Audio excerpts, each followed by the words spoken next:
Hai semua, hari ni kita nak buat sesuatu yang agak berbeza.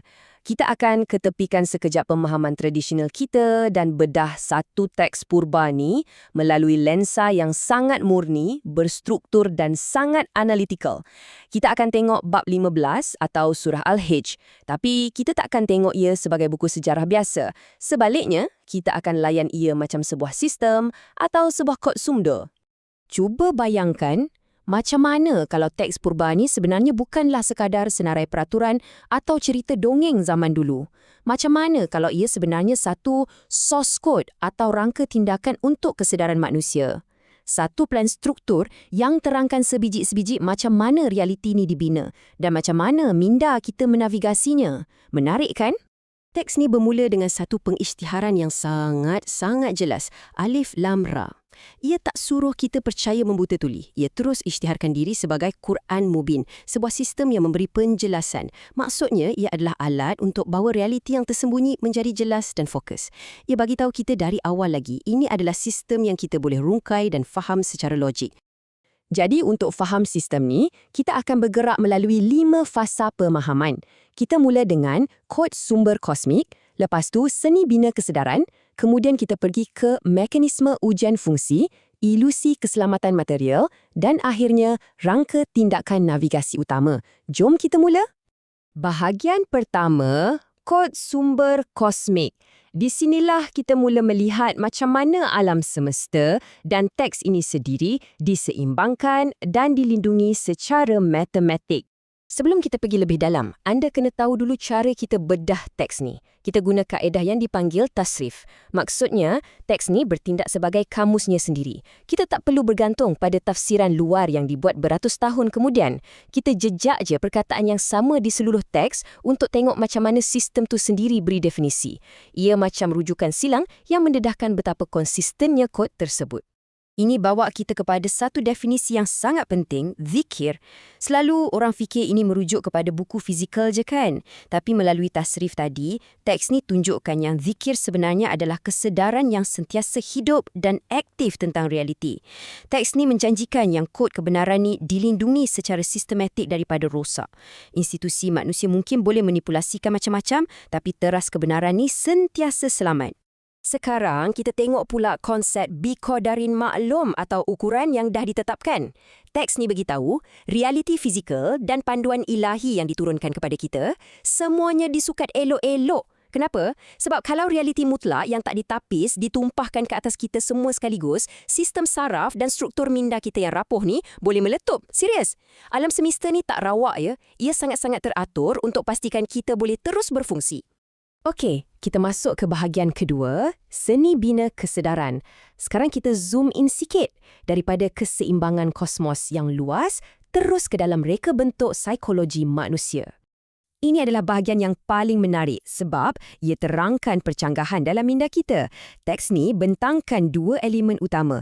Di satu sisi ada al-insan, iaitu struktur kita yang fizikal, stabil dan boleh dibentuk macam tanah liat.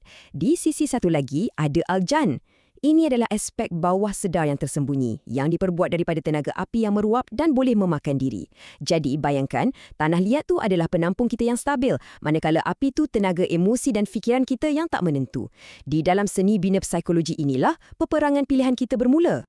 Ini bawa kita ke bahagian 3, mekanisme ujian fungsi. Bila anda ada struktur yang stabil bertembung dengan tenaga yang meruap, anda dah boleh agak kan?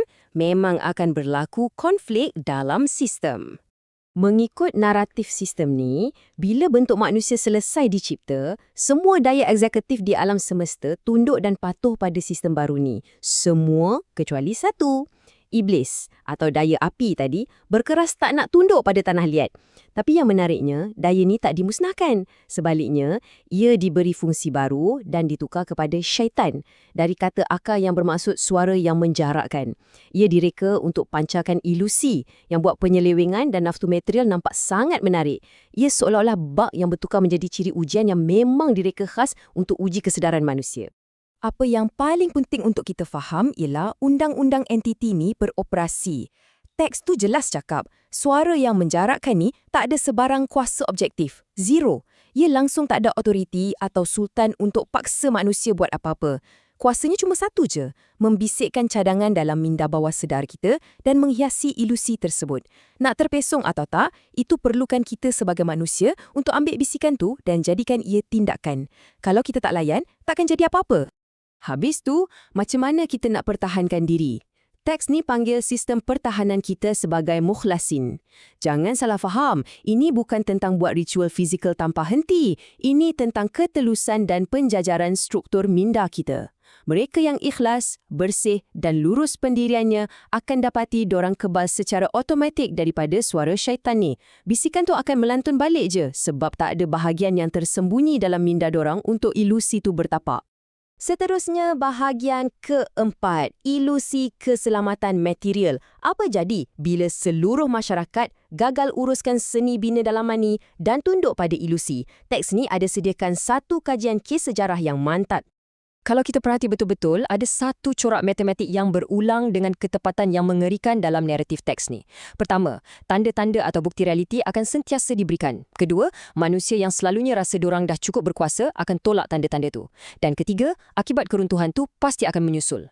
Ia bukan sumpahan rawak ya, ia adalah hukum sebab dan akibat sejagat yang sentiasa beroperasi pada skala tamadun. Mari kita tengok kaum yang jadi tajuk bab ini sendiri, iaitu Sahabat Al-Hijr. Dorang ni arkitek dan jurutera yang gila hebat. Dorang literal pahat gunung batu untuk buat rumah dan kubu kuat. Dorang bina empayar dengan satu sangkaan. Dorang rasa dah selamat mutlak sebab struktur dorang dari batu keras. Tapi, dorang langgar prinsip keseimbangan alam. Kesudahannya, satu letupan frekuensi yang kuat atau sayaha hancurkan dorang dari dalam. Tembok batu tebal macam mana pun tak boleh lindungi dorang daripada kegagalan dorang menuruti undang-undang realiti. Ini amaran keras. Jangan sesekali terpedaya anggap kekayaan material tu bermaksud anda kebal. Akhir sekali, bahagian kelima, rangka tindakan navigasi utama. Memandangkan kita dah tengok betapa bahayanya ilusi material ni, apakah alat yang kita ada untuk kekal on track di zaman sekarang? Teks tu bagi kita penyelesaian yang sangat padu, dipanggil Al-Matafni. Konsep ni bermaksud pasangan berulang atau simetri yang dicerminkan dengan sempurna. Teks ni tak suruh kita ikut arahan membuta tuli, tapi ia beri satu sistem yang menyimak dan mengesahkan dirinya sendiri. Ia ibarat sauh untuk pegang realiti anda, lebih-lebih lagi kat dunia kita sekarang yang penuh dengan gangguan, propaganda dan janji-janji palsu. Cuba anda perhatikan demonstrasi sistem tasrif dan al-matani ni. Ini bukti kukuh macam mana teks ni tafsirkan dirinya sendiri secara konsisten. Al-Dhikr dalam bab 15 bukan sekadar bacaan. Ia disahkan di tempat lain sebagai kesedaran yang aktif. Mukhlasin yang dilindungi di sini adalah golongan yang benar-benar ikhlas di bab yang lain. Dan matlamat penamat kita, Al-Yakin, bukanlah sesuatu yang abstrak, tapi realiti tak dapat dinafikan yang pasti menjemput kita bila kita mati nanti. Keseluruhan sistem ni memang lengkap, kalis ralat dan sentiasa sedia untuk sejajarkan minda kita. Kalau ada satu saja benda yang anda patut bawa balik dari sesi penerangan kita hari ini, inilah dia. Sistem ni beritahu kita dengan sangat jelas, alam semesta ni dibina bi-al-haq, di atas kebenaran dan keseimbangan struktur yang mutlak. Keselamatan sebenar tu, kita takkan jumpa dengan simpan harta banyak-banyak, cipta status sosial palsu atau sembunyi di sebalik tembok konkrit macam kaum Al-Hijr tu. Keselamatan yang sebenar, yang betul-betul tahan uji, hanya wujud bila jiwa dan minda anda sejajar sepenuhnya dengan undang-undang realiti tersebut. Jadi, saya nak tinggalkan anda dengan soalan ni. Berdasarkan semua yang kita dah bincang tadi, cuba renungkan kembali kehidupan anda. Kat mana agaknya anda sedang sibuk bina kubu batu moden anda? Mungkin kerjaya yang hebat, ego atau kekayaan sementara yang anda rasa boleh selamatkan anda.